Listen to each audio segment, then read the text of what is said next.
In this section, we're going to look at verbal communication skills. What's really happening when you're communicating? The biggest problem with communication is the illusion that it actually took place. Somebody's talking, somebody's listening. That doesn't necessarily mean that you're communicating. Let's look at what we can do to improve that. Verbal communication skills are necessary as your position as a business analyst or software tester, or really any other role that you may play on a project team. During requirement sessions, it's the business analyst's job to not only capture the requirements being given, but you're also expected to facilitate discussion about those requirements and take the conversation to a deeper level. BAs are the liaison between the business and the technology team, and it's their responsibility to communicate effectively between those two groups. Let's look at what SMEs expect of you in terms of communication. So in your role as business analyst, what do they expect? They want you to listen. They want you to be flexible. They want you to understand their business. They want you to be a translator. They want you to put their needs first, be their champion, and be open to their suggestions and requests.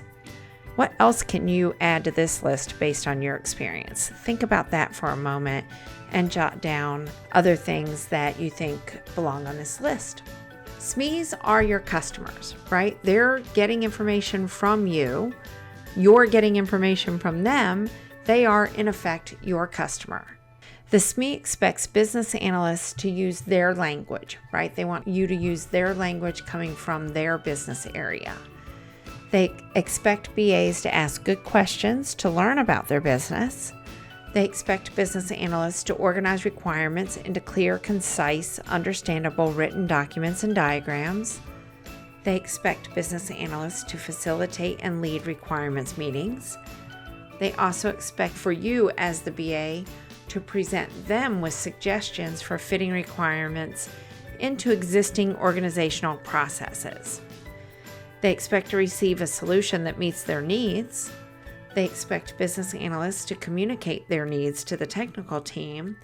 And they expect business analysts to consistently demonstrate leadership, conflict management, problem identification, and solution skills. Now let's take a look at what technical teams expect. They expect from you that you will give them clear requirements.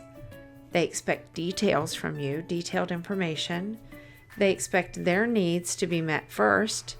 They expect you to understand code. They want answers. They want you to be their champion, and they want you to be able to translate. Does that sound a little bit familiar, right? Some of those things are also the expectations from the SMEs. Technical teams are also your customer, and they expect BAs to be familiar with their language. They expect them to be familiar with current technology and understand priorities. They expect business analysts to present the user requirements in clear, concise, understandable written documents and diagrams. They expect BAs to be able to answer detailed questions about exception processing and error handling requirements. And they expect the BA to continue to be involved with the project during the design phase, answering questions and following up with the SMEs. So they don't expect you to do your work as a BA, elicit the requirements, document them, and then walk away and not be available to them. As part of that project team, you are expected to be available to the technical team throughout the life of that project. Now let's look at some barriers to listening. Perfect communication is when the receiver accurately interprets the sender's intended message. And there are several factors that can influence or interrupt that message.